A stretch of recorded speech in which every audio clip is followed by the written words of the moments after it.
is Emily. Welcome to my tea channel again. In this video, I'm gonna introduce one kind of very popular flower tea in China and tell you the ways how to drink it.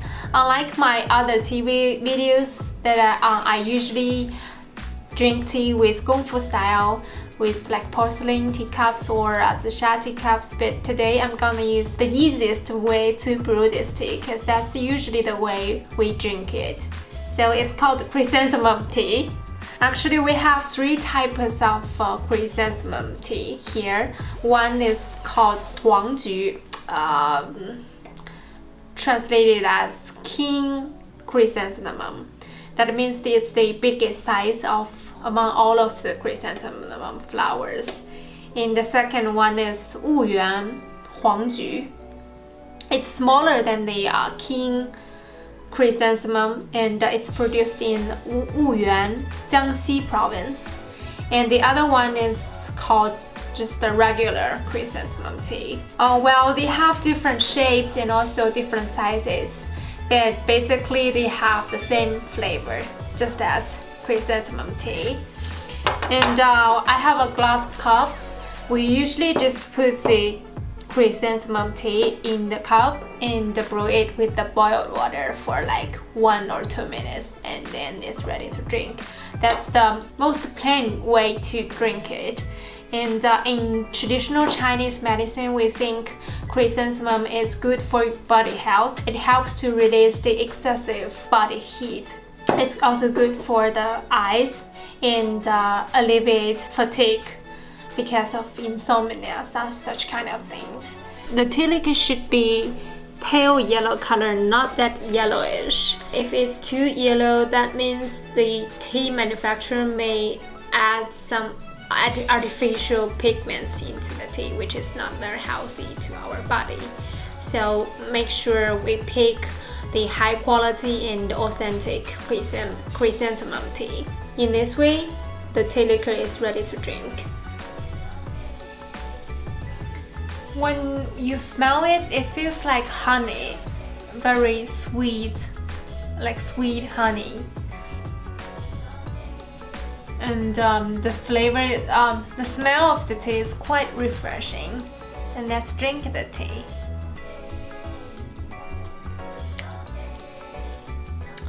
It feels like you're drinking the flower, and you can feel the blossom of the flower. For good quality chrysanthemum teas, the flower should stay intact, like the whole together, and even though it's brewed for a long time. See, for this flower, it's still very intact in the water. Unlike other teas, flower teas can be put into water for quite a long time without destroying the flavor. So many of the people like to brew the keep a flower into it and into a vacuum like Starbucks cup. It can be kept warm for a long time and drink it anytime. Well, another way of drinking the chrysanthemum flower tea is to put like rock candies into it, because we think rock candy is good for your lung, because when you have a cold, you feel kind of coughing all the time. So if you drink the chrysanthemum tea with the rock candy, it will make you feel better for your throat and your lung.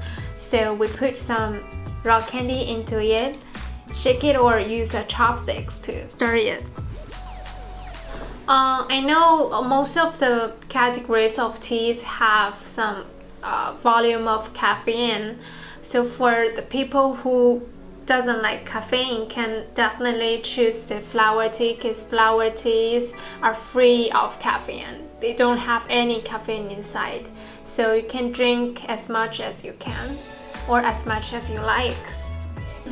So that's the way of brewing flower tea. And you can also use a glass teacup to brew a whole teacup and share with 3 or 4 people. And yes, I showed 3 kinds of chrysanthemum teas here. And actually, even though they are all chrysanthemum, but for different kinds of flowers, the flavor might be different. Some of them feel very sweet.